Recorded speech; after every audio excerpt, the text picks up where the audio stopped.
ካቅቤ ደግሞ እየደነገጥኩ ነው የሚናገሩኝ ቃላት ያስደነግጣል። እናሰጡ እውነቴን ነው ገፊ ህይወትሽን ኖረሽ የኛን ህይወት የምትበይ እናትሽ ድንጋይ ትብላ ልጅ ሲል አያስደነግጥም? እንደዚህ ብሉኝ ኑሮ እኔ እናቴ ድንጋይ እንድትበላ ነው ድንጋይ በልቼ ያሳደግኳቸው እነሱን አያስደነግጥም? ራስን አያስትም? እውነት ብድግ ብዬ የተነሳው አንቺ እኔና ዝም ያልኳትና ስነሳ ትንሿ ብድግ ብላ ምን አባሽ እናርግሽ ልትበይን ነው ወይ? ትንሿ ራህመት የወሽመጥ ያሁን ፍቱ የእናትነት ክብር የሚባል ነገር የለም። የቤቱ ኃላፊ እኔ ነኝ። ፍሪጅ የሆነ ነገር ሳስቀምጥ አታስቀምጭም እህቴ ናት የገዛችው። የሆነ ነገር ሲባል አንቺ ምናምን እንዴ ምን አገባሽ? ቡና እዚህ ጋር እንዳታፊ ወደዛ ጋ ሂጂ ቡና እንዳትውጭ እዚህ ጋር እጭ እና ምን ልበላቸው ጎሽ ልበላቸው እየሞትኩ እኮ ነው ወደ ሞት እየሄድኩ እኮ ነው። አሁን ውችን ከአርብ ቀን ዘልዬ ወጥቼ ወጣው ተመልሼ ገባው ማለት ነው። ቡና ላፈ ደክሞኛል ማለት ነው። እነዚህ ሴቶችን አንዳንድ መረጃቸውን እንትን ብዬ ሰርቼ ስራ ቦታ ላይ መጥቼ ስቀመጥ ቁጭ ብላለች እዛ ጋር ትልቋ ደወለች እኔ ጋር ማለት ነው።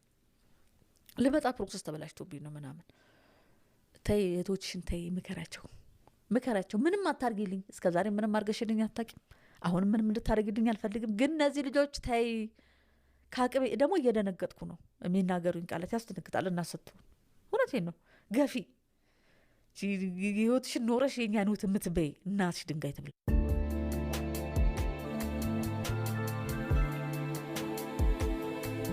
ልጅ ሲል አያስደነግጥም? እንደዚህ ብሉኝ ኑሮ እኔ እናቴ ድንጋይ እንድትበላ ነው ድንጋይ በልቼ ያሳደግኳቸው እነሱን አያስደነግጥም? ራስን አያስትም? እውነት ብድግ ብዬ የተነሳው አንቺ እኔና ዝም ያልኳትና ስነሳ ትንሿ ብድግ ብላ ምን አባሽ እናርግሽ ልትበይን ነው ወይ? ትንሿ ራህመት የወሽመጥ ያሁን ሆዴ ቆስሏል ጉምድ ራህመት ዞር በይ በእናትሽ። ያቺ አድራ ውላ ነበር የመጣችው ሀያት አድራ ውላ ነበር የመጣችው። አንቺ አረሽ 5 ቀን ትመጪ የለም ብላኝ ነበር ማለት ነው። ይሄንን ደውላ ለሷ ነግራ እሷም አታጠራም ዱባይ ያለችው። እሺ አሁን ዛሬ እህትሽ አልገባችም ለምሳሌ የት ሄደች ጠይቂያቸው እህቶችሽን ብያታለሁ በመሀል ማለት ነው። የዱባይ ረብሻ ከተነሳው እንጂ አታናግረኝም።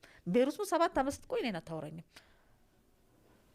አስወጥተሻቸው ለብቻሽ ልትኖሪ ነው አግበዘሽ መኖር ፈልገሽ ነው ትለኛለች።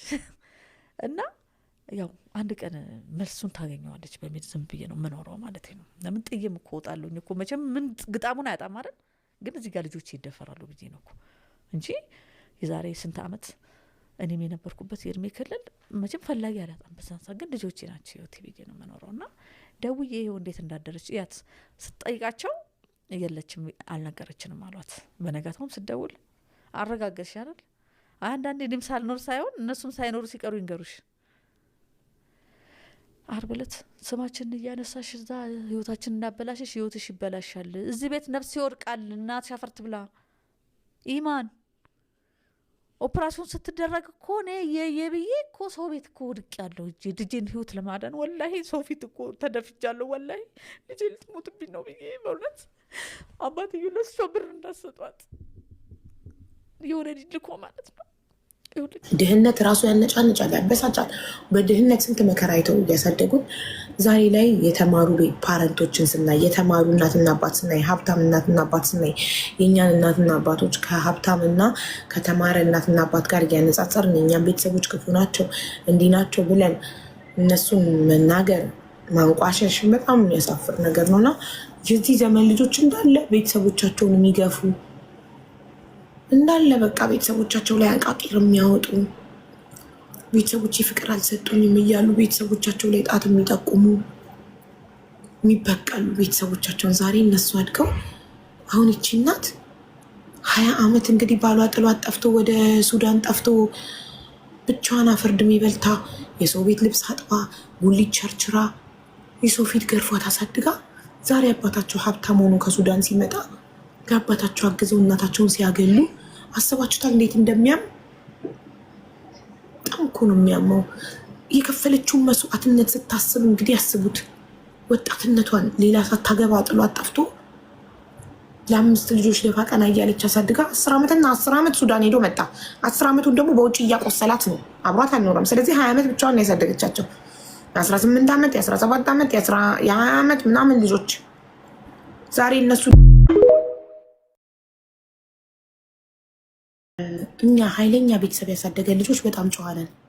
ትልቅ ሰው በጣም እናከብራለን። ለእናት መልስ መስጠት በጣም ነውር ነው። እኔ ያሳደገችኝ እናት ትገርፈኛለች፣ ትቆነጥጠኛለች።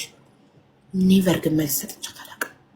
እንደውም ዝም ካልኩኝ ጥጋብ ነው ዝም ያስባለሽ። አሁንማ ጎረመሽ ነበር የሚባለው ስላላለቀስኩ ዝም አንገቴ እንደፍቼ ስገረፍ ዝም ስላልኩ ጠግበሽ ነው ጥጋብ ነው ዝም የሚያስብልሽ። በልጅነት ያለቅሳለሁ እያደግኩ ስመጣ ዱላውን ተቋቁሜ ጥርሴን ነክሼ ዝም ስላልኩ ጥጋብ ነው ዝም ያስባልሽ። ለምን አታለቅሽ? ሳለቅስ ደግሞ አፍሽን ዝጊ ተብዬ ድጋሚ ይገረፍ ነበር። አንድ ቀን እናቴን ቀና ብዬ አይቼ መልስ ሰጥቻት አላውቅም። አሁን ላይ በራሴ እኮራለሁ። የዛኔ እናቴን መልስ አለመመለሴ፣ ታላቄ መልስ አለመመለሴ። ለምን? እየተገረፍን እየተቆጣን እየተገረፍን ስላደግን። ባይዘዌ ተጨማልቀው ያደጉ ልጆች ናቸው ለእናቶቻቸው መልስ የሚሰጡት። ባለጌ ልጆች ናቸው ሳይገረፉ እንደኛ ሳይገረፉ ያደጉ። ዛሬ ላይ እናታቸውን እንደዚህ የሚሳደቡ ልጆች እናት ስታሳድግ ስላልገረፈቻቸው ነው። ኃይለኛ እናት ስላላሳደገቻቸው እኮ ነው። እንደኛማ ኃይለኛ እናት ብታሳድጋቸውማ ለትልቅ ሰው መልስ አይሰጡም። አሁንም ድረስ እኮ እኔ ትልቅ ሰው ማንኛውም ትልቅ ሰው መልስ አልሰጥም። በጣም አከብራለሁ። ለምን? በልጅነቴ ያደግኩት አስተዳደግ ስለሆነ። ያውን ጊዜ ልጆች ግን ስለማይገረፉ እንደኛ ተጨቁኖ ስላላደጉ ለትልቅ ሰው መልስ ይሰጣሉ። ትልቅ ሰው ይዘረጥጣሉ፣ ትንሽ ሳይከብዳቸው። አባት ከሌለ ከሁለቱ አንዱ ከጎደለ ከላስ አብሶ አባት ደግሞ በቃ እሱ ነው የሁላችሁም መከበሪያ፣ እሱ ነው ሁሉም የሚያከብራችሁ፣ ሁሉም የሚፈራችሁ እሱ ሲኖር ብቻ ነው። እሱ ከሌለ የለም ምንም ነገር ምንም። ሁሉም ለራሱ ህይወት ነው የሚጨነቀው። ሁላችንም የሆነ ቁስላችንን በውስጣችን ይዘን ልብስ ሸፍነን ነው እንጂ ስንት የማይገለጥ ህመም አለ።